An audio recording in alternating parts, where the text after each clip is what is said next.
আজ আমরা মনিরুল ইসলামের কাছে জানতে চাইব 5ই আগস্ট 2024-এর আগে গোয়েন্দা সংস্থাগুলো আসলে কি জানতো, শেখ হাসিনা সরকারের পতনের নেপথ্যে তিনি কি ধরনের পরিকল্পনা দেখেছিলেন, কেন তাকে দ্রুত সরিয়ে দেওয়া হলো, তার বিরুদ্ধে আনা অভিযোগগুলোর জবাব কি, এবং সবচেয়ে গুরুত্বপূর্ণ হলো বাংলাদেশ কি আবারও ভয়াবহ জঙ্গিবাদের একটি নতুন পর্বের দিকে এগিয়ে যাচ্ছে কিনা। মনিরুল ইসলাম এই প্রথম একটি ইউটিউব সাক্ষাৎকারে এসব প্রশ্নের উত্তর দিচ্ছেন আপনাদের জন্য। প্রথমবারের মতো অন ক্যামেরা আমার সঙ্গে কথা বলার জন্য রাজি হওয়ার জন্য। বাংলাদেশে অনেক কিছু ঘটে গেছে গত 2 বছর, মানে 2.5 বছরের কাছাকাছি। কোথা থেকে শুরু করবো জানি না। আজকে জাতিসংঘের যে রিপোর্ট বেরিয়েছে তাতে বাংলাদেশের ভবিষ্যৎ খুব ভালো দেখছি না। আমি ভবিষ্যৎ নিয়ে পরে কথা বলবো, অতীতে ফিরে যাই। 5ই আগস্ট 2024-এর কথা বলতে চাই। আমার কাছে আপনার কাছে সবচেয়ে প্রথম প্রশ্ন হচ্ছে যে আপনি 5ই আগস্ট পর্যন্ত এসবির প্রধান ছিলেন, অর্থাৎ রাষ্ট্রের কাছে থাকা সবচেয়ে সংবেদনশীল রাজনৈতিক এবং নিরাপত্তা গোয়েন্দা তথ্য আপনার টেবিলে আসতো। এখন এতদিন পরে দাঁড়িয়ে আপনি কি পরিষ্কার করে আমাদেরকে বলবেন যে জুলাই আন্দোলনের আড়ালে শেখ হাসিনাকে ক্ষমতাচ্যুত করার যে সুপরিকল্পিত মেটিকুলাস ডিজাইনের কথা ডক্টর ইউনূস বলেছিলেন, সেটি আপনাদের গোয়েন্দা মূল্যায়নে ধরা পড়েছিল কিনা? ধরা পড়লে কোনো বিদেশি রাষ্ট্র এতে বা দেশি কারা এতে যুক্ত ছিল, এবং আপনি কাকে সতর্ক করেছিলেন? হ্যাঁ, 5ই আগস্ট 2024 আমাদের জাতির জীবনে, বাংলাদেশের ইতিহাসে যে যখন একটা অধ্যায়ের সূচনা হয়েছিল, সেই প্রসঙ্গে আমি আজ এই প্রথমবারের মতো অন ক্যামেরা কথা বলছি। হ্যাঁ, আমি 5 তারিখ নয়, শুধু আমি অগাস্টের 13 তারিখ পর্যন্ত এসবির চিফ ছিলাম। কিন্তু যদিও আমাকে 5 তারিখের পর থেকে আসলে ফাংশনাল কোনো রোল আমার ছিল না, বাট আমি তখনও, যেহেতু আমার বদলি হয় নাই, আমি পদ হোল্ড করছিলাম। তো স্পেশাল ব্রাঞ্চ মূলত গোয়েন্দা সংস্থা, একটা নন অপারেশনাল ইউনিট বাংলাদেশ পুলিশের, এবং এটা মূলত সরাসরি, যদিও অ্যাডমিনিস্ট্রেটিভলি ইন্সপেক্টর জেনারেল বা হোম মিনিস্ট্রির অধীনে, কিন্তু সাধারণত তাদেরকে রিপোর্ট করার পাশাপাশি সরাসরি সরকার প্রধানের কাছে রিপোর্ট গুলো যেত, স্পেশাল রিপোর্ট গুলো যেত, বা কিছু রুটিন রিপোর্টও যেত, পাশাপাশি সংশ্লিষ্ট যারা সংশ্লিষ্ট কর্তৃপক্ষের কাছেও যেত। তো জুলাই ব্যাপী, অর্থাৎ 24 সালের জুলাই ব্যাপী, যেহেতু জুন মাসের একটি রায়কে কেন্দ্র করেই ঘটনার সূচনা, সেই ঘটনার সেই যে রায়, সেই রায়টি হয়েছিল জুনের প্রথম দিকে, যেখানে কোটা ব্যবস্থা, অর্থাৎ 2018 সালে শুরু হওয়া কোটা আন্দোলন, যেটি বেশ গতি পেয়েছিল, একটা পর্যায়ে সরকার ডিসিশন নেয় এবং সেই অনুযায়ী তারা সমস্ত কোটা পদ্ধতি বাতিল করে। কিন্তু পরবর্তীতে 2021 সালে একটা রিটের ভিত্তিতে, অর্থাৎ ফ্রিডম ফাইটার্সদের সন্তানদের পক্ষ থেকে বা তাদের সন্তান সন্ততিদের পক্ষ থেকে একটা রিট করা হয় যে এই কোটা ব্যবস্থা পুনরায় চালুর জন্য। অ্যাকর্ডিংলি হাইকোর্ট রায় দেওয়ার পর থেকেই আসলে এক ধরনের অসন্তোষ সৃষ্টি হয় ছাত্রদের ভিতরে, এবং এটি মূলত তখন, যেহেতু এটি ছিল জুন মাস, মানে এটা ঈদের ঠিক আগে আগে, ফলে ওই সময়টাতে টুকটাক কিছু ঢাকা বিশ্ববিদ্যালয় কেন্দ্রিক বা আরো 2-একটা বিশ্ববিদ্যালয় নিয়ে কিছু বক্তৃতা বিবৃতি এসেছিল। তো স্পেশাল ব্রাঞ্চের কাজ হলো মূলত তথ্য সংগ্রহ, সেই তথ্য প্রসেস করে সেটাকে ইন্টেলিজেন্স আকারে রূপ দিয়ে সেটি সরকারকে মানে সরবরাহ করা, সরকার প্রধান এবং সংশ্লিষ্ট যারা আছেন তাদেরকে সরবরাহ করা, এবং সেই সাথে কিছু সাজেশন থাকতো যে কি কি করলে এই, অর্থাৎ কেন ঘটনার সৃষ্টি হয়েছে, এটার ফলাফল কি হতে পারে, এবং সেই সাথে সম্ভাব্য উত্তরণের জন্য কি কি করা উচিত। আমাদের রিপোর্টের, স্পেশাল ব্রাঞ্চের রিপোর্টের মানে মোটামুটি এটা টিপিক্যাল একটা ধরন। তো সেই ক্ষেত্রে আমার যতদূর মনে পড়ে যে জুন মাসের বোধহয় মাঝামাঝির দিকে ঈদ ছিল, তার আগেই সর্বশেষ ওয়ার্কিং ডেতে আমরা সরকারের কাছে একটা রিপোর্ট পেশ করি। সেই রিপোর্ট সরকার প্রধান ছাড়াও স্বরাষ্ট্রমন্ত্রী, শিক্ষামন্ত্রী এবং ইন্সপেক্টর জেনারেলের কাছেও কপি যায়, এবং যতদূর মনে পড়ে ঢাকার কমিশনারের কাছে, পুলিশ কমিশনারকেও। সেখানে আমরা বলি যে যেহেতু শিক্ষা প্রতিষ্ঠান বন্ধ হয়ে যাচ্ছে, এই কারণে আপাতত হয়তো এটা নিয়ে খুব বেশি হইচই হবে না, কিন্তু জুনের শেষ দিকে যখন শিক্ষা প্রতিষ্ঠান খুলবে, বিশেষ করে বিশ্ববিদ্যালয়, তখন এটা নিয়ে একটা সমস্যা তৈরি হতে পারে, এবং এটা নিয়ে সেই 18-র মতো আর একটা মানে আন্দোলন, সেটি শুরু হতে পারে, এবং সেই ক্ষেত্রে সেই আন্দোলন, কারণ আমরা জানি যে সরকার বিরোধী পক্ষগুলো, নানা পক্ষ কোনোভাবেই যেহেতু সরকারকে বিপদে ফেলতে পারছিল না, এবং সেই রিপোর্টেই সতর্ক করা হয় যে এই ধরনের অবস্থা তৈরি হলে সেইটা সুযোগ দেশি বিদেশি যারা সরকারের বিরুদ্ধ শক্তি আছে তারা সেই সুযোগ নিতে পারে। তো এটাই তো ফলে সুপারিশ ছিল যে দ্রুত এটা কথাবার্তা বলে, সপক্ষের সাথে কথা বলে আদালতের রায়ের বিরুদ্ধে সরকার আপিল করে যাতে একটা মানে সমঝোতায় পৌঁছানো যায়। এটি ছিল আমাদের জুন মাসের মানে ঈদের আগের রিপোর্টটা, প্রথম রিপোর্ট কোটার উপরে। এরপরে পর্যায়ক্রমে আমরা মানে আরো 15টি, অর্থাৎ স্পেশাল ব্রাঞ্চ মোট 16টি রিপোর্ট দিয়েছে এই কোটা আন্দোলনে, জুন জুলাই মিলে। জুন মাসে একটাই বা শেষ দিকে দেওয়া হয়েছিল কিনা আমার মনে নাই, বাট 4 তারিখ রাত পর্যন্ত, অর্থাৎ 4 আগস্ট পর্যন্ত আমরা রিপোর্ট দিয়েছি। তো এই আন্দোলনটা শুরুর দিকে একেবারেই ছাত্রদের ভিতরে যদিও সীমাবদ্ধ ছিল, কিন্তু জুনের শেষ দিকে শিক্ষা প্রতিষ্ঠান খোলার সাথে সাথে এক ধরনের সভা সমিতি মানে বিক্ষোভের শুরু হয়, কিন্তু কথা মানে তখনই তারা আলটিমেটাম দিতে শুরু করে যে জুলাই মাসের ভিতরে, অর্থাৎ জুনের 30 তারিখের ভিতরে সমস্যার সমাধান না হলে জুলাই থেকে তারা বিক্ষোভ কর্মসূচিতে যাবে, বৃহত্তর আন্দোলন গড়ে তুলবে। তো এটি শুরুতে বলা যায়, মানে আমি যতটুকু দেখেছি স্পেশাল ব্রাঞ্চের চিফ হিসেবে, এটি শুরুতে ছাত্রদের একটা আন্দোলন ছিল। তো কিন্তু পরবর্তীতে এই আন্দোলন যখন আস্তে আস্তে একটু শক্তিশালী হয়, কারণ এটি একটা পপুলার ডিমান্ড ছিল যে কোটা পদ্ধতি, তো ওদের কিন্তু কোটা পদ্ধতি বাতিল, অর্থাৎ আগের জায়গায় ফেরত যাওয়া, সেটা ওদের দাবি ছিল না। শুরুর দিকে সংস্কার অর্থাৎ কোটার যে পার্সেন্টেজ সেটা কমিয়ে আনা, সেটাই ছিল দাবি। কিন্তু এই দাবিটা আসলে শুরুর দিকে এটা খুব পপুলার ডিমান্ড ছিল, কারণ এটা শুধুমাত্র মুক্তিযোদ্ধার সন্তান সন্ততি এবং বেনিফিশিয়ারি ছাড়া বাদ বাকি প্রায় সাধারণ, এবং শুরুর দিকে আমি দেখেছি ছাত্রলীগেরও অনেকে সেই পরবর্তীতে যে শব্দ চালু হয়েছে গুপ্ত বা মেইন স্ট্রিমের অনেকেও মানে ইয়েতে না নামলেও, বিক্ষোভ কর্মসূচিতে অংশ না নিলেও তাদের সায় ছিল। কিন্তু এটা কমপ্লিকেটেড হতে থাকে জুলাইয়ের মাঝামাঝি থেকে, পরিস্থিতি আসলে ভিন্ন দিকে যেতে থাকে, এবং এই আন্দোলনের সাথে ক্রমাগত রাজনৈতিক সরকার বিরোধী যে রাজনৈতিক শক্তিগুলো সেগুলো যুক্ত হতে থাকে, এবং যুক্ত হতে হতে কিছু বিদেশি শক্তি তারাও এটার সাথে যোগ দেয়। যারা নাম দিয়েছিলেন সেই বিদেশি শক্তি?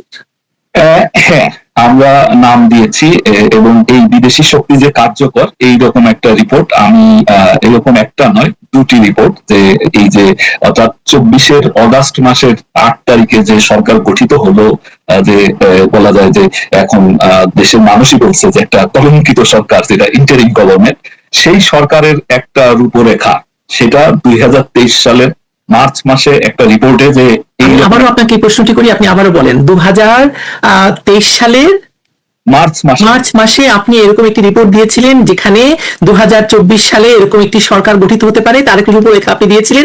কারা কারা থাকতে পারে তাও কি দিয়েছিলেন? হ্যাঁ, এবং যাদের নাম ওখানে উল্লেখ ছিল তারা অনেকেই উপদেষ্টা হয়েছে, কেউ কেউ বিভিন্ন কমিশনের চেয়ারম্যান হয়েছে, চেয়ারপারসন বা চেয়ারম্যান হয়েছে বা সদস্য হয়েছে, এবং বাকিরা না হলেও, যেমন 2-1টা পত্রিকার সম্পাদকেরও নাম ছিল পরবর্তীতে, যদিও তারা শেষ পর্যন্ত রক্ষা পায়নি, তারাও এই কলঙ্কিত সরকারের মানে এই করাপ্টিং এজেন্টদের মানে হামলা শিকার হয়েছে, তাদের নাম ওখানে ছিল।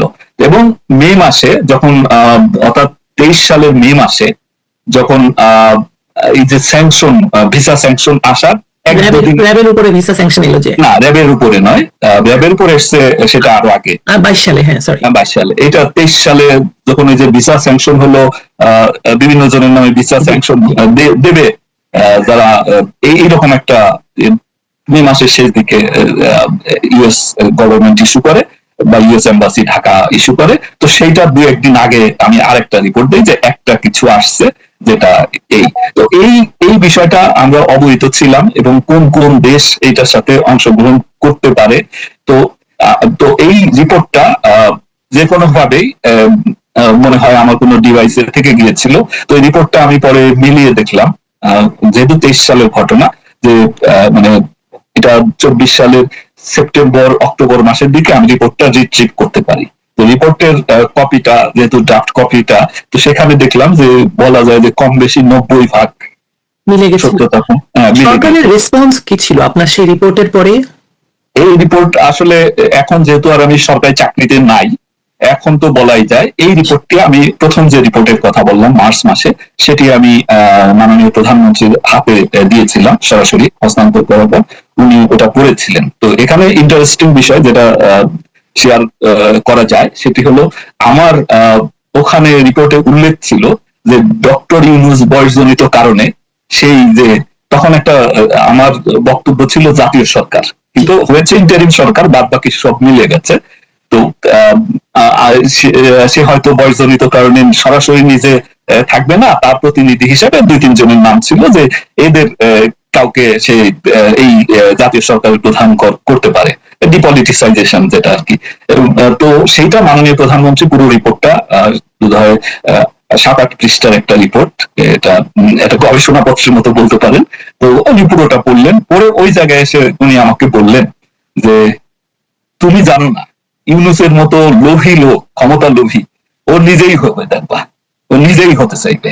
তো আমি তখন আমার একটু খটকা লেগেছিল, কারণ আমি ডক্টর ইউনূসকে কখনো সামনাসামনি দেখি নাই, তার সাথে কখনো আমার কথা হয় নাই, তার কোনো সভা সেমিনারে আমার যাওয়ার সুযোগ হয় নাই, আমি দূর থেকে দেখেছি মানে, কিন্তু আমি আসলে তাকে ওই সময়ও চিনতে পারি নাই। তো মাননীয় প্রধানমন্ত্রী ওই সময় আমাকে বলেছিলেন যে তুমি চিনো না ওরে, ওর মতো লোভী লোক, ও মরার আগের দিন পর্যন্ত ক্ষমতার লোভ ছাড়বে না, এবং ওই এটা মূল হবে দেখবা যদি এরকম একটা কিছু হয়।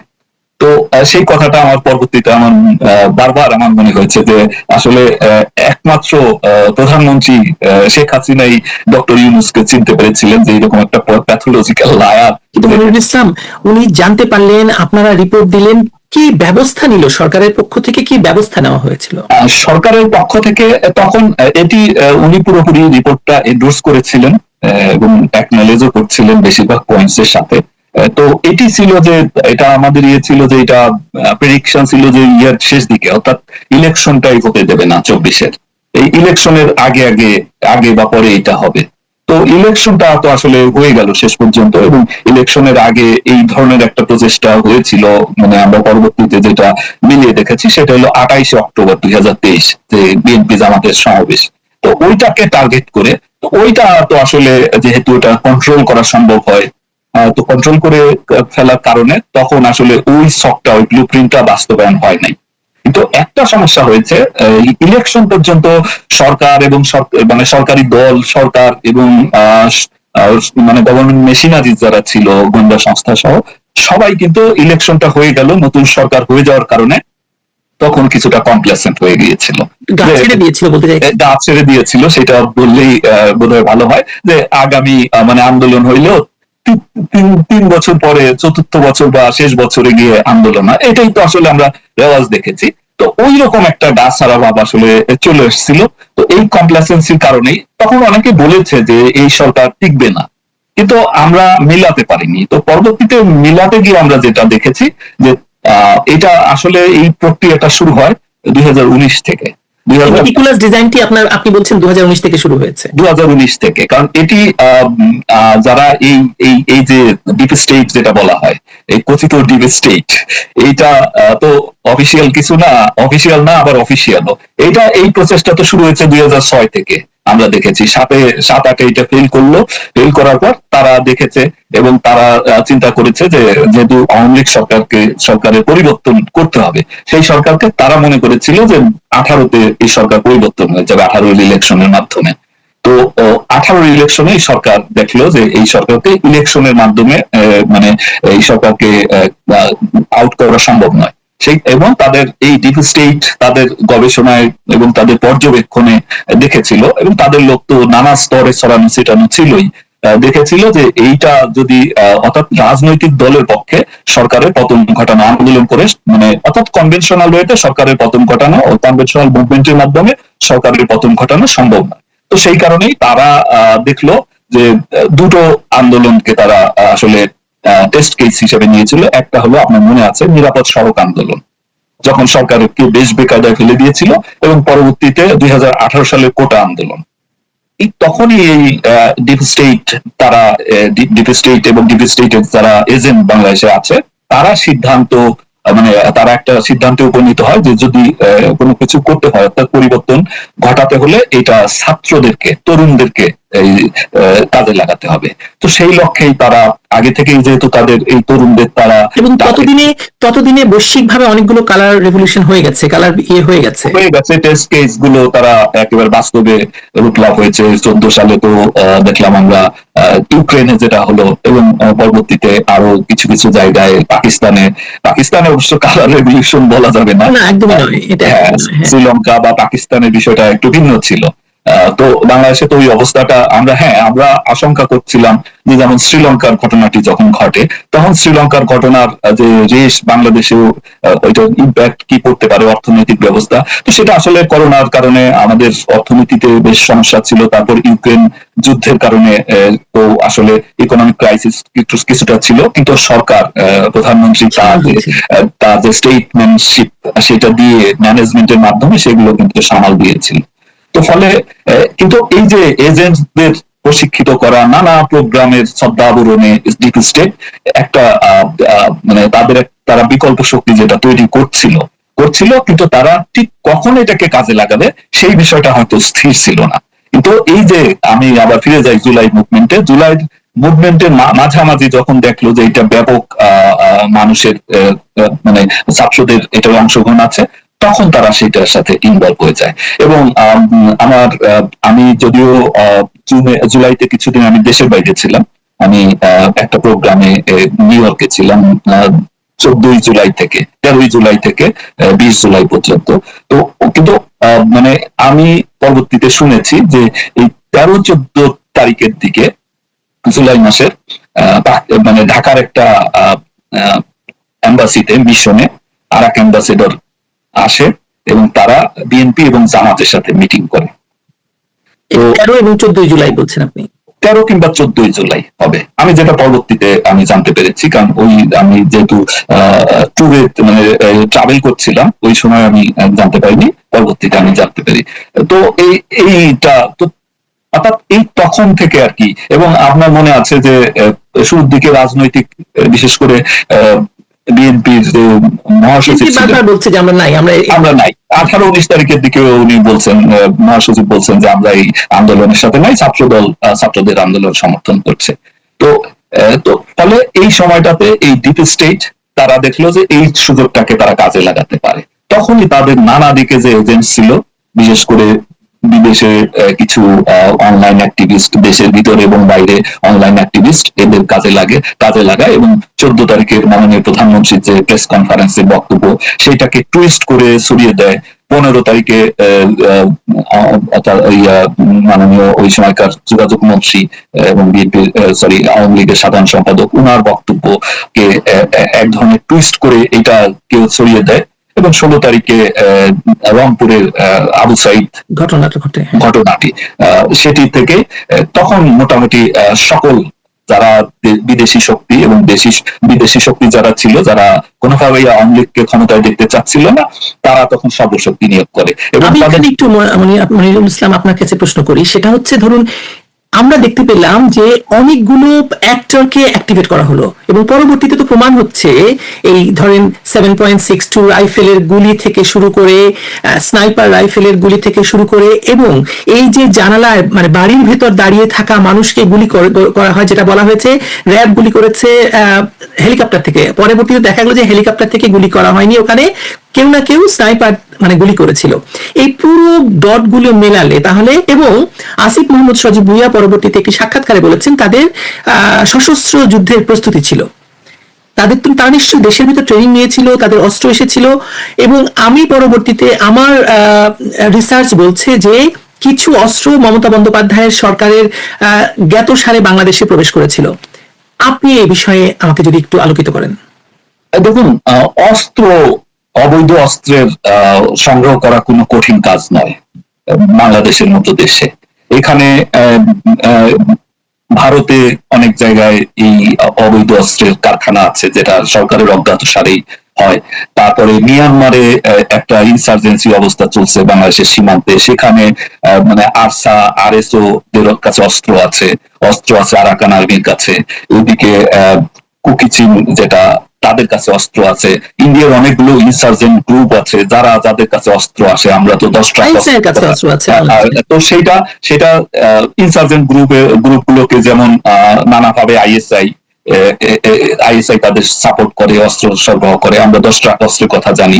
এরকম 10 ট্রাক যে হয়তো একটা ধরা পড়েছে, বাকি 10 ট্রাক না হোক 2-5 ট্রাক তো বিভিন্ন সময় এসছে, যেটা আসলে আমাদের যেহেতু নিরাপত্তা ব্যবস্থা মানে বর্ডার সুরক্ষা তো এত স্ট্রং নয়, তো সেটা সম্ভব। তো ফলে অবৈধ অস্ত্র তো, এবং বাংলাদেশেও কক্সবাজারের মহেশখালী এবং চকরিয়া, এখন ঈদগাহ ঈদগড় বা ঈদগাহ বলে, ওই জায়গায় এই অস্ত্র মানে লোকাল অস্ত্র বহু বছর ধরে কিছু মানুষ বানায় দেশি অস্ত্র। তো ফলে মানুষ এত মানে কার্যকর গুলি করা তো আসলে কোনো মানে হাত কামারের দোকানেই বানাক আর যেখানেই বানাক, গুলি ফুটলেই তো হলো, এটা তো মানুষ মারে। আর আমরা জানি যে বিভিন্ন সময় আন্দোলনের গতি বৃদ্ধি করার জন্য, যেমন কয়েক বছর আগে আমাদের একজন রাজনৈতিক নেতা যিনি মাহমুদুর রহমান মান্না, তার একটা বক্তব্য কিন্তু ভাইরাল হয়েছিল, যেখানে বলছিল যে একটা লাশ পড়লে তখন ডাকসুতে একটা লাশ পেলে বা ঢাকা বিশ্ববিদ্যালয়ে একটা লাশ পেলে আন্দোলনটা চাঙ্গা হয়ে উঠবে। হ্যাঁ, তো এইটার তো ফলে সকল ধরনের যে তৎপরতা তাদের ছিল, ডিপ স্টেট এবং তাদের এজেন্টদের, পাশাপাশি সরকার বিরোধী শক্তিগুলো এবং হিজবুত তাহরির, তারপরে আনসারুল ইসলাম, হেফাজতের একটা অংশ, উগ্র অংশটা, এরা সবাই কিন্তু এটার সাথে ইনভলভ হয়ে গিয়েছিল। পাশাপাশি আমরা জানি যে মানে পলিটিক্যাল জামাত ইসলামের যেমন একটা ক্যাডার বাহিনী আছে, প্রশিক্ষিত ক্যাডার আছে, ঠিক তেমনি ভাবে অন্যান্য দলেও কিছু তো অস্ত্রধারী লোক থাকেই, যেটা বিএনপিতে, আওয়ামী লীগেও কিছু ছিল, বিএনপিতেও তো একটা বড় অংশ আছে অস্ত্রধারী। তো ফলে এই সকল অস্ত্র ব্যবহার হয়েছে। পাশাপাশি 18 তারিখের দিকে নরসিংদীর কারাগারটা একেবারে সকল অস্ত্র 86 এর মতো বোধহয় আধুনিক অস্ত্র এগুলো লুট হয়ে যায়। এবং আমি বোধহয় 22 তারিখের দিকে আমি ওইটা ইন্সপেক্টর জেনারেল আমরা ওটা সরেজমিনে দেখতে গিয়েছিলাম। পুরো জেলখানাটা একেবারে জ্বালিয়ে দিয়েছে, পুড়িয়ে ছাই করে দিয়েছে। তো ফলে অস্ত্রের যোগান আসা খুব কঠিন কাজ নয় আমাদের পার্বত্য অঞ্চলে। 18 তারিখে যখন নরসিংদী কারাগারের মতো এরকম একটি কারাগার, যেখানে অনেক জঙ্গিরা ছিল, সেটা ভেঙে জ্বালিয়ে সেখান থেকে লোকজন বেরিয়ে যায়, অস্ত্র চুরি হয়ে যায়, মানে লুট হয়ে যায়, আপনারা কি তখনও বুঝতে পারছিলেন না যে এটা আসলে মানে ভয়াবহ অবস্থার দিকে চলে যাচ্ছে? সরকার কি তখন বুঝতে পারছিল কিনা? এটি সরকার বুঝতে পেরেছিল। মানে এটা তো 19 তারিখে সরকারের মানে সরকার আমি যেহেতু সরকারি চাকরিতে নাই, সেই হিসেবে বলতে পারি যে আমার যে অবজারভেশন সেটা হলো যে 18 তারিখ পর্যন্ত আসলে সরকার এদের শক্তিটাকে আন্ডারস্টিমেট করেছিল। 19 তারিখে গিয়ে সরকার বুঝতে পারে, যে কারণে 19 তারিখেই মিটিং করে 20 তারিখ থেকে কারফিউ এবং যে সেনাবাহিনী মোতায়েনের সিদ্ধান্ত নেয়। তো ওই সময়টা তো আসলে তারপরে যে ঘটনাগুলো ঘটেছে, এগুলো সরকার চেষ্টা করেও আসলে নিয়ন্ত্রণ করতে পারেনি, কারণ এত নানামুখী শক্তি ওইটার সাথে যুক্ত হয়ে গিয়েছিল।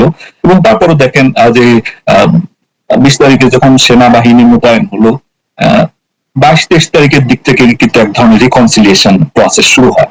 21 তারিখে যেমন রায়টা হয়, জুলাইয়ের 21 তারিখে অ্যাপিলেট ডিভিশন রায় দেয়, যে অর্থাৎ হাইকোর্টের রায়টাকে স্থগিত করে দেয়, অর্থাৎ আগের সেই ইয়েতে চলে যায়, যে কোটাবিহীন যেটা এখনো আছে, তো সেটা হয়ে যায়। তো ফলে ওইটার কারণে একটা তো কিছু লোক তো, যারা সাধারণ ছাত্ররা, ওখান থেকে কিন্তু কেটে পড়ে। কিন্তু তখন রাজনৈতিক শক্তিগুলো, পাশাপাশি যারা এই যে সন্ত্রাসী বাহিনীগুলো, এরা কিন্তু তখন এই আন্দোলনটা চালিয়ে গেছে। কিশোর গ্যাং ব্যাপারটাকে কিভাবে দেখেন? কিশোর গ্যাং এর যুক্ত হওয়া এবং সারা বাংলাদেশ থেকে কিশোর গ্যাংদের নিয়ে এসে ঢাকায়, চিটাগাং এর মতো জায়গায় ব্যবহার করা। দেখুন, সারা দেশ থেকেও আনার দরকার নাই। ঢাকা এবং ঢাকার আউটস্কার্টে যারা আছে, এরাই তো সংখ্যায় মানে 50,000-এর উপরে হবে আমার ধারণা। হ্যাঁ, আপনার এদিকে সাভার, কেরানীগঞ্জ, নারায়ণগঞ্জ, তারপরে এই গাজীপুরের কিছু অংশ, অর্থাৎ টঙ্গী গার্মেন্টস এলাকা, তারপরে কিছু মাদ্রাসার ছাত্র আছে যারা, বিশেষ করে তামিরুল মিল্লাত যে মাদ্রাসা টঙ্গীতে সবচেয়ে বড় মাদ্রাসা, যাত্রাবাড়িতে এদের শাখা আছে। ঢাকা শহর তো চারদিক দিয়ে মাদ্রাসা দিয়ে ঘেরা। হ্যাঁ, আপনার প্রবেশ পথগুলো, ঢাকা শহরের প্রবেশ পথগুলোই তো পুরোপুরি অরক্ষিত। এই মাদ্রাসা কুতুবদিয়া ওইখানে, এই পাশে তামিরুল মিল্লাত, এই পাশে হচ্ছে কি যেন এই কেরানীগঞ্জে যেটা আর কি, ওই ওই মাদ্রাসাটা। একটা না, মাদ্রাসা এখানে হাজার খানেক মাদ্রাসা হবে ঢাকার আউটস্কার্টে সব মিলিয়ে। তো সবগুলো মাদ্রাসায় তো আর আসলে এই মিলিটেন্ট দরকারও হয় না। ট্রেনিং করেও না। অনেক মাদ্রাসা আছে তারা এগুলোর সাথে ইনভলভ হয় না। তো এই যে এবং আপনি যদি দেখেন যে 21 তারিখের পর যখন রায়টা ঘোষণা হলো, তখন কিছু মানুষ ডিসইন্টারেস্টেড হয়ে গেল এই আন্দোলন থেকে। তারপরে সরকার ঘোষণা দিল, একটা জুডিশিয়াল কমিশন করলো যে সকল হত্যাকাণ্ডের কারো মানে এই হত্যাকাণ্ডের জন্য কারা দায়ী তাদেরকে চিহ্নিত করার জন্য জুডিশিয়াল কমিশন হলো। পরবর্তীতে এই কমিশনের সদস্য প্রথমে হাইকোর্টের একজন জাস্টিসকে দিয়ে হলো, পরে বাড়ালো।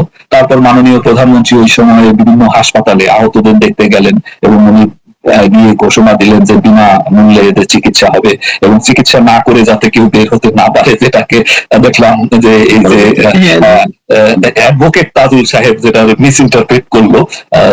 বেটা তো আসলে ইংরেজি কিছু বোঝে না, যে কারণে ও আর মিনিংটাও বুঝতে না পেরে মিস ইন্টারপ্রেট করেছে।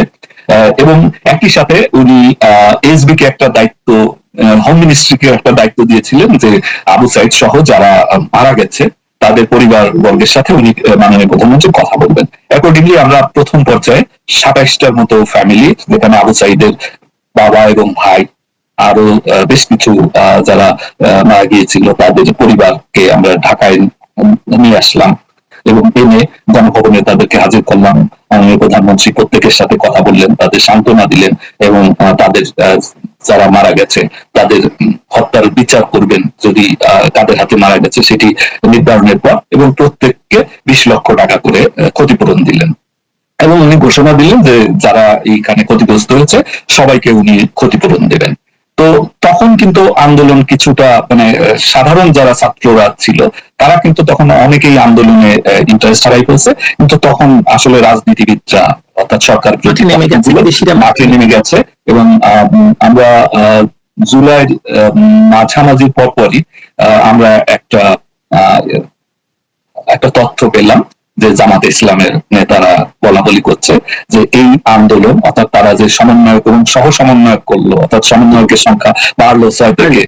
তো ওইটা তখনই তারা বলছে যে এই 5-6 জন থাকুক না থাকুক কিচ্ছু আসে যায় না, এখন আন্দোলন আমাদের হাতে এবং আমরা এই যে কারণ সমন্বয়ক সহ সমন্বয়কদের অধিকাংশ আমাদের লোক, কাজে এই আন্দোলন আমরা এই সরকারকে যেতে হবে, এইটা সিদ্ধান্ত। এবং 26 বা 27 তারিখের দিকে যতদূর মনে পড়ে মির্জা ফখরুল সাহেব যখন ঘোষণা দিলেন যে সরকার পতনের আন্দোলন, এক দফার আন্দোলন, তখন আসলে এই আন্দোলনটা ছাত্র আন্দোলনের ছিল না। তো তখন সেনাবাহিনী অনেকটা ইনঅ্যাক্টিভ হয়ে গিয়েছে। তার মানে তো আপনারা মানে এসবি আসলে সরকার পতনের পরিকল্পনার ইঙ্গিত আগে থেকেই পেয়ে গেল, তাহলে 5ই আগস্ট রাষ্ট্র এত দ্রুত ভেঙে পড়লো কি করে? এটি আসলে বলতে হবে যে এইটি ডিপ স্টেটের একটা ইনফ্লুয়েন্স বাংলাদেশে সেনাবাহিনীর ভিতরেও ছিল। সেনাবাহিনীর একটা ডিপ স্টেট, যেহেতু সেনাবাহিনী বাংলাদেশে মানে অ্যাডমিনিস্ট্রেটিভ সার্ভিস বা পুলিশ বা অন্যান্য জুডিশিয়ারি সবার চাইতে ওইখানে তারা অপেক্ষাকৃত একটা ইনস্টিটিউশনালাইজড অর্গানাইজেশন এবং শক্তিশালী অর্গানাইজেশন। কারণ দেখেন আপনি 5 তারিখের পরে কোনো ইভেন স্কুলের হেডমাস্টার পর্যন্ত বদল হয়ে গেছে, কিন্তু 3 বাহিনী প্রধান কিন্তু রয়ে গেছে। বিজিবির যে ডিজি, যার এই আন্দোলন দমন করার জন্য যার আগ্রহ ছিল সবচেয়ে বেশি এবং সবচেয়ে বেশি যে তৎপর ছিল, সেও থেকে গেছে। অর্থাৎ এখানে রিটায়ার্ড এবং সার্ভিং গ্রুপের ভিতরে ডিপ স্টেট কাজ করে, তাদের একটা মিনি ডিপ স্টেট আছে যেটা সবসময় সরকারের পক্ষে কাজ করে তা নয়, সরকারের বিপক্ষে ও কাজ করে এবং তারা মূল ডিপ স্টেটের সাথে মিলেমিশে কাজ করে। তো এখানে আমরা দেখেছি যে সেনাবাহিনীর একটা অংশ আসলে বলা যায় যে এই মানে এই সরকারের যে একটা পরিকল্পনা ছিল যে কিভাবে এই আন্দোলনটা থামিয়ে দেওয়া যাবে সেইটার পিছনে ছুরিকাঘাত করেছে। যেমন আপনি যদি লক্ষ্য করেছেন কিনা আমি জানি না, হারুন ইজহার চিটগংয়ের, সে কিন্তু প্রকাশ্যেই বলেছে যে তাকে ফোন করেছিল একজন মেজর বা লেফটেন্যান্ট কর্নেল বা কর্নেল র্যাঙ্কের, যে কোনোভাবে আন্দোলন থামাবেন না। তো এখানে কিছু রিটায়ার্ড এবং সার্ভিং কিছু লোক ছিল, সেটা আমরা বুঝতে পারছি। এইটা যে কারণে এই আন্দোলন আপনাদের মধ্যে, এসবির মধ্যে, ডিবির মধ্যে, ডিজিএফআই এর মধ্যে সমন্বয়, এনএসআই এর মধ্যে সমন্বয় কেমন ছিল? নাকি মানে রাজনৈতিক সরকার সেটি শুনেনি, আপনাদের বিশ্বাস করেনি, নাকি সেনাবাহিনী, পুলিশ এবং গোয়েন্দা কাঠামোর কোনো অংশ শেষ মুহূর্তে সরকারের নির্দেশ মানতে অস্বীকৃতি জানিয়েছিল? কোনটা? এটি তিন গোয়েন্দা সংস্থার ভিতরে মোটামুটি সমন্বয় ছিল, এবং গোয়েন্দা সংস্থার সাথে পুলিশের, ইউনিফর্ম পুলিশ যারা ছিল, বিজিবি, তাদেরও সমন্বয় ছিল। কিন্তু সমস্যা হচ্ছে যেহেতু সেনা মোতায়েন ছিল, এই সেনা বাহিনীর যে ডিপ স্টেটের যে অংশটা, এরা আসলে ভিতরে ভিতরে সরকারের বিপক্ষে এবং স্যাবোটাজ করেছে বলা যায়। কারণ এখানে যদি রাজনৈতিক শক্তিকে মোকাবেলা করার জন্য বা এই আন্দোলনে মানে আওয়ামী লীগ তো একটা বড় দল, কোনো সন্দেহ নাই, এত নির্যাতন নিপীড়নের পরেও এখন মানুষের মুখে মুখে, কিন্তু বাংলাদেশের মানুষের মুখে মুখে আওয়ামী লীগের নাম, যদিও ক্ষমতাসীনরা সাধারণ মানুষের কথা কখনোই শুনে না বা শুনতে পায় না, কারণ কান অনেকটা তারা বধির থাকেন, যে দেওয়ালের ভাষা বুঝতে পারেন না। কিন্তু ফলে এই যে রাজনৈতিক শক্তিটাকে আসলে কাজে লাগানো হয়নি আমি মনে করি। যেমন 5 তারিখে ধরেন যে 5 তারিখ মানে ইভেন 3-4 তারিখের দিকে যদি আওয়ামী লীগ একটা বড় জমায়েত করতো, তারা তো 5-10 লাখ লোক জমা করার ক্ষমতা রাখতো, তাহলে কিন্তু এটা তারা একটা জায়গায় অবস্থান করলেও সেটাও কিন্তু এই আন্দোলনকে নিয়ন্ত্রণ করার ক্ষেত্রে এটা একটা ভূমিকা পালন করতো, কারণ ওদের উপরে সাইকোলজিক্যাল ইফেক্ট তৈরি হইতো এবং রাজনৈতিক শক্তিগুলো তখন অন্য মানে সরকার বিরোধী শক্তিগুলো ভয় পেয়ে যেত। হ্যাঁ, আমরা রাজনৈতিক কোন ধরনের মুভমেন্ট তখন দেখিনি। এইটা আসলে এইটা আমি যতদূর দেখেছি, এটা আসলে মানে সমাবেশ ডেকেও, জমায়েত ডেকেও এটা পরবর্তীতে স্থগিত করা হয়।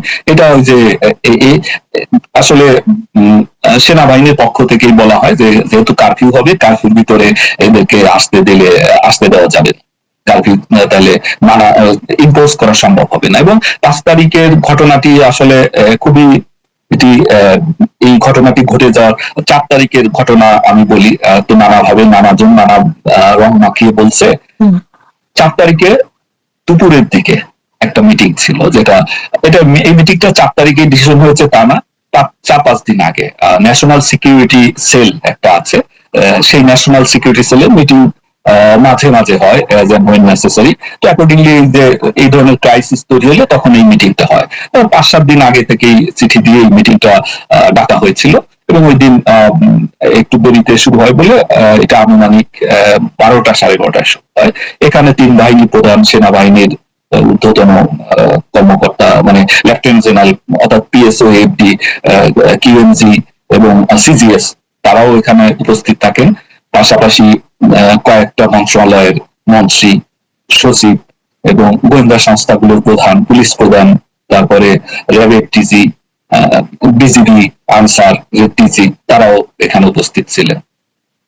তো এই মিটিং এ কিন্তু মানে সমন্বিত ভাবেই কাজ করার সিদ্ধান্ত হয়, কিন্তু রাতের বেলায় হঠাৎ করে একটা মানে আনশিডিউলড এমার্জেন্সি মিটিং বলা হয়। যদিও আমি সেই মিটিংটাতে ইনভাইটেড ছিলাম না, শুধুমাত্র ইউনিফর্মধারী যারা ছিলেন তারা গেছেন, বাট আমি মানে আমি এবং ডিজিএফআই আমরা গণভবনে উপস্থিত ছিলাম। এটি রাতে শুরু হয়, 10:30টার পরপর শুরু হয়, 10:30টায় 4 তারিখ রাতে, এবং এই মিটিংটা প্রায় 11:30টা পর্যন্ত চলে।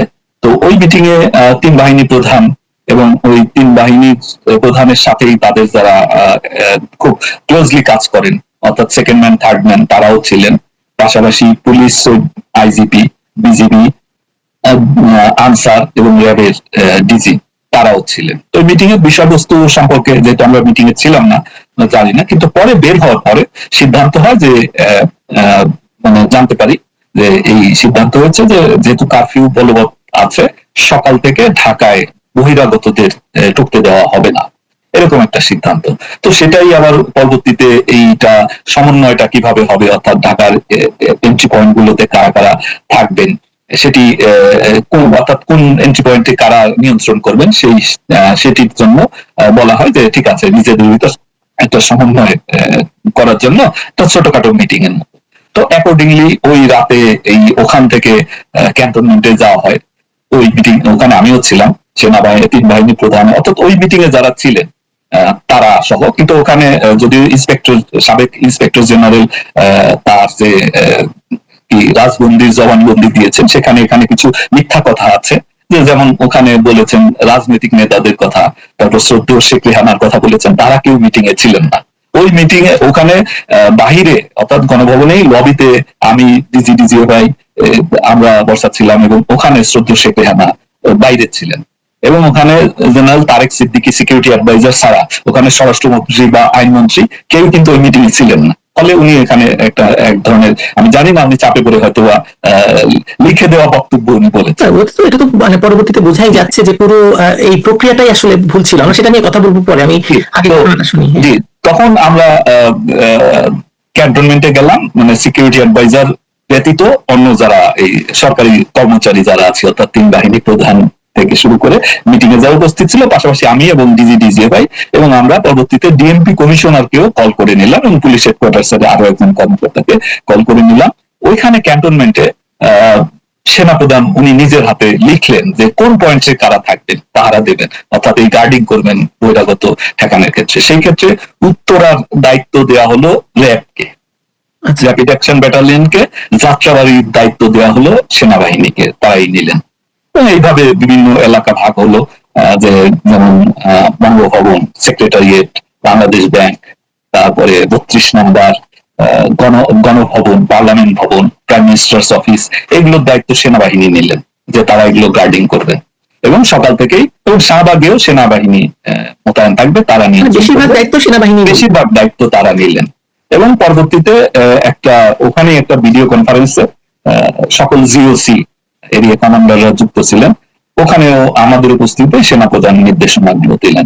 এগুলো কিন্তু 4 তারিখ রাত, তখন 12টার বেশি বাজে, প্রায় 12:30 বাজে তখনকার ঘটনা। কিন্তু এই যে পরের দিন সকালে যে ওনারা ছেড়ে দিবেন এইভাবে, এইটা তো আসলে বোঝা যায়নি। কারণ এটা যদি বোঝা যেত তাহলে অন্তত ওই জায়গাগুলো পুলিশ থাকতো। পুলিশ থেকে এই চেকপোস্টে আমি একটা ঘটনার কথা জানি, বনানীতে পুলিশ চেকপোস্ট থেকে যিনি দায়িত্বে ছিলেন তাকে সেখান থেকে সরিয়ে দেয় ডিজিএফআই নির্দেশনা দিয়ে। হ্যাঁ, এইভাবে বিভিন্ন জায়গায়। এবং উত্তরাতে যেখানে র্যাব দায়িত্বে ছিল, এবং ওখানে র্যাবের সাথে সেনাবাহিনীরও কিছু লোক উপস্থিত ছিল, একজন মেজর সহ।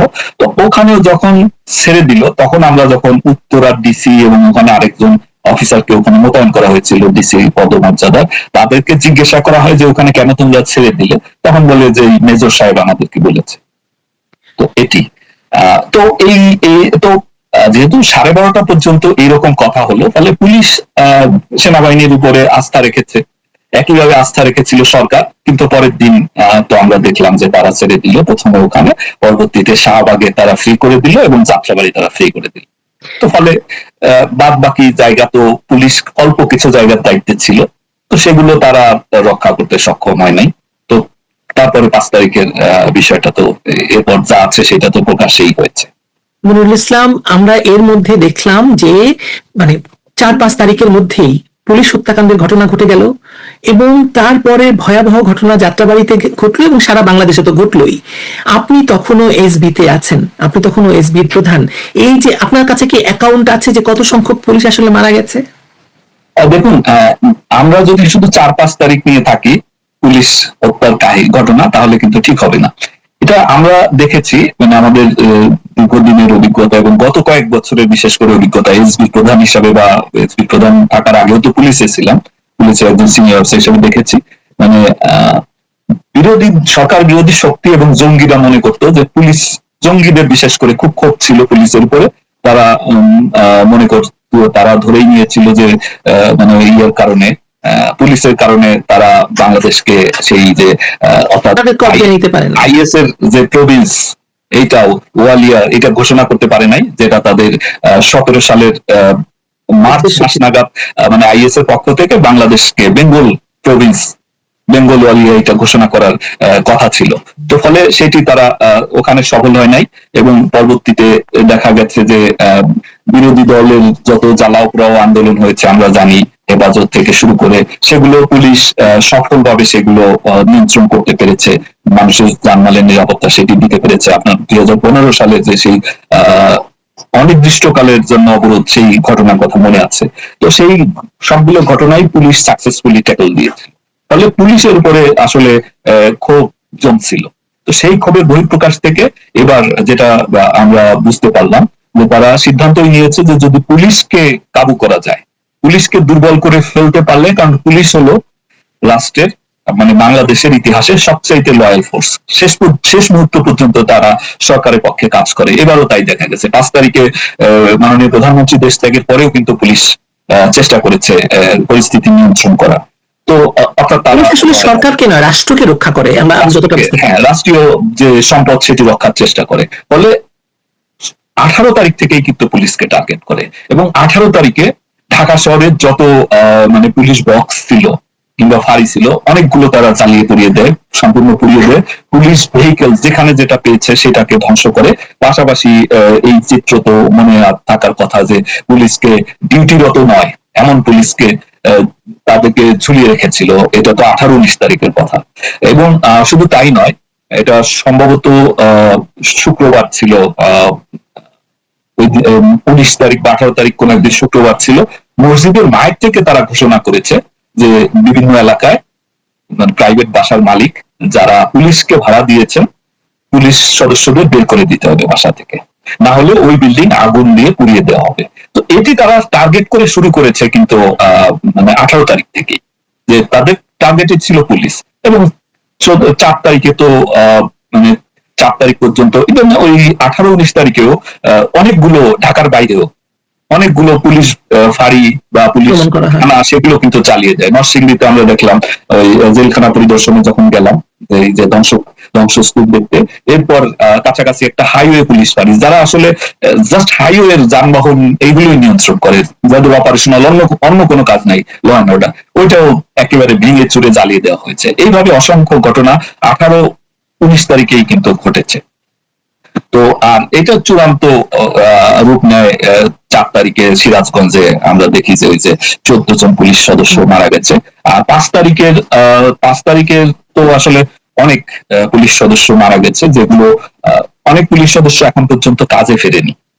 তো ধরুন যে সিনিয়র অফিসার যাদের নামে মামলা মকদ্দমা আছে, তো মামলা মকদ্দমা থাকা পুলিশ সদস্যরা না হয় পলাতক, কিন্তু যাদের নামে কোনো মামলা নাই, কনস্টেবল, এএসআই কিংবা সাব ইন্সপেক্টর, তারা কাজে ফেরে নাই। তার মানে এই লোকগুলো মিসিং। এখন এই সংখ্যাটা সফলভাবে এখন পর্যন্ত সরকার, কিন্তু আপনার কাছে কোনো আনুমানিক সংখ্যা আছে মনিরুল ইসলাম?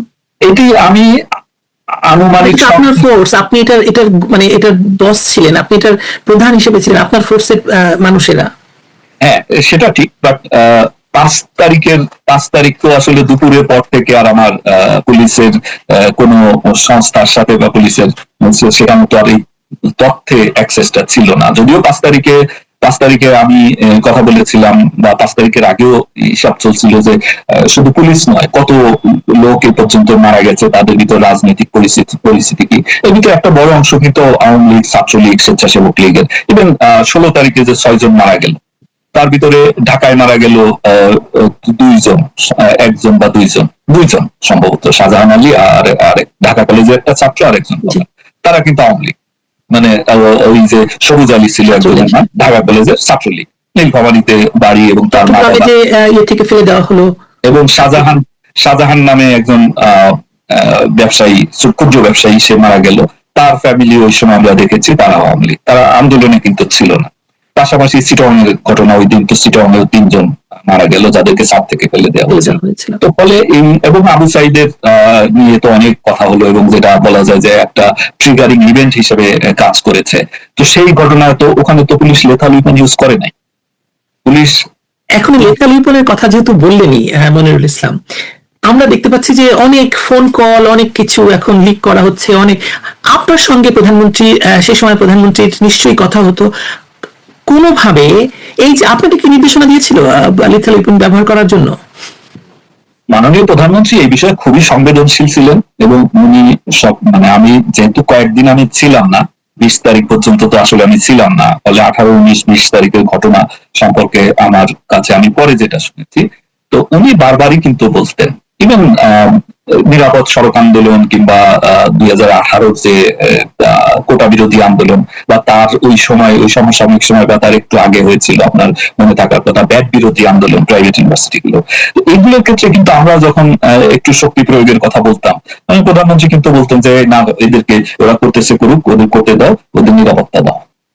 তো এখানেও আসলে যেটি ভুল ভাবে উপস্থাপন করা হচ্ছে, এবং এটা তো আসলে একটা ফার্স হচ্ছে যে বিচারের নামে, কারণ এখানে বিচার কি, এখানে তো তদন্তই হয়নি, কারণ তদন্ত করার সুযোগই তো নাই। কারণ একই ঘটনায় যেখানে পুলিশ আহত হয়েছে কিংবা নিহত হয়েছে, সেটার ব্যাপারে ইনডেমনিটি দেওয়া হয়েছে। তো একই ঘটনায় ওখানে ধরে নেন একটা, আমরা যদি একটা উদাহরণ হিসাবে নিই যে কোনো একটা জায়গায় মিরপুরের হয়তো 10 নম্বর মোড়ে 10 নম্বরের মোড়ে ওখানে পুলিশের সাথে জনগণের সংঘর্ষ হয়েছে বা আন্দোলনকারীদের সংঘর্ষ হয়েছে, ওখানে একজন পুলিশ মারা গেছে, 5 জন আহত হয়েছে, আর ওখানে 2 জন বা 3 জন আন্দোলনকারী মারা গেছে। এখন আপনি পুলিশ হত্যা বা পুলিশে যে আহত হলো সেইটা তদন্ত করবেন না, তো এই তদন্ত কিভাবে সঠিক হবে বলেন? আপনি তো এক পেশে তদন্ত করতে পারেন না। এখানে পুলিশের তো ফোর্স ইউজ করা, তো পুলিশ আইনগতভাবেই পুলিশ এম্পাওয়ার্ড, যে প্রয়োজন অনুযায়ী তারা শক্তি ব্যবহার করবে, এবং সেই শক্তি মানে ওয়ার্নিং থেকে শুরু করে লেথাল উইপন পর্যন্ত যেখানে যেটা প্রয়োজন। শুধু কিন্তু এই ক্ষেত্রে তদন্তের ক্ষেত্রে দেখা দরকার যে পুলিশ কোন পরিস্থিতিতে শক্তি ব্যবহার করেছে, এইটা কি আসলেই ওইখানে পরিস্থিতিটা শক্তি প্রয়োগের জন্য পরিস্থিতি উদ্ভব হয়েছিল কিনা, এর চাইতে কম শক্তি ব্যবহার করে এটা নিয়ন্ত্রণ করা যেত কিনা, নাকি পুলিশ অতিরিক্ত করেছে, সেটাই তো তদন্তের বিষয় হওয়ার কথা। কিন্তু এগুলো তো কিছুই না, এগুলো ইন্ডেমনিটি দিয়ে এগুলো তদন্তই করা যাবে না, বিচার করা যাবে না, মামলা নেওয়া যাবে না, এইটা বলে আপনি তদন্ত করছেন, এইটা তো কোনো তদন্তই না। আর এটা বিচার তো, এটা এই বিচার তো এক পেশে, এবং এই বিচারের রায় আগে থেকেই লেখা। এবং একটা নির্দিষ্ট মানুষকে বা নির্দিষ্ট কয়েকজন মানুষকে শাস্তি দেওয়ার জন্যই করা হচ্ছে, এটা বোঝা যাচ্ছে। কিন্তু আপনি এই পর্বে আপনি আমাকে বলবেন যে অন্তত পক্ষে আপনার ধারণা মতে কত সংখ্যক পুলিশ মিসিং আছে এবং নিহত হয়েছেন? এটি দেখুন, আমার কাছে এক্সাক্ট পরিসংখ্যানটা নাই, তবে সরকার থেকে যে 44 জনের কথা বা 45 জনের কথা বলা হচ্ছে, আমার যে অ্যানালিসিস সেটা এইটা সঠিক নয়, এর চাইতে অনেক বেশি সংখ্যক পুলিশ মারা গেছে, এবং যারা মিসিং, যারা এখন পর্যন্ত কর্মে যোগদান করে নাই, এটা যারা জুনিয়র অধস্তন কর্মকর্তা আমরা যাদেরকে আইনের ভাষায় বলি, তারা যাদের নামে কোনো মামলা মোকদ্দমা নাই কিন্তু মিসিং, কাজে যোগ দেয় নাই, আমি মনে করি যে তাদেরও মেরে তাদের হয়তো লাশ পুড়িয়ে দেওয়া হয়েছে, কিংবা এই সংখ্যাটা কত হতে পারে সেটাই আমি আসলে, এটা আমি আসলে যেহেতু কত মিসিং মানে কতজন কাজে যোগদান করে নাই, এই পরিসংখ্যানটা আমার কাছে নাই, সেই কারণে এটা আসলে মানে অনুমানও করতে পারছি না, দুঃখিত। অশেষ ধন্যবাদ।